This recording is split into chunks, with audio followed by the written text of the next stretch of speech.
मैंने आपको बताया था कि भाई अगर गाड़ी ख़राब हो जाती है उसको टो चेन किस तरह करें। अभी ये मेरे पास मेरान है, मेरान का लोग पूछ रहे थे कि उसमें किस तरह करना है।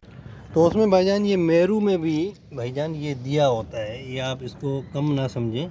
ये देखिए, ये टो चेन के लिए बाकायदा एक कुंडा दिया हुआ है। इस कुंडे में आपने टो चेन को या रस्से को फंसाना है और आपने इसको टो कर लेना है। ये देखें, हर गाड़ी में, मेरान में भी ये मौजूद है। आप ये ना समझें कि मेरान कोई थकी हुई गाड़ी है। मेरू में भी बड़े फीचर्स हैं, अगर आप उनको देखें और आप उसको अंडर एस्टिमेट ना करें।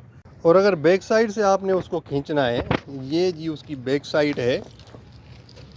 किसी गाड़ी को आपने मेरान के ज़रिए खींचना है, वैसे अमूमन मेरान के ज़रिए खींचा नहीं जाता, तो इसलिए इन्होंने जगह भी नहीं दी हुई पीछे से।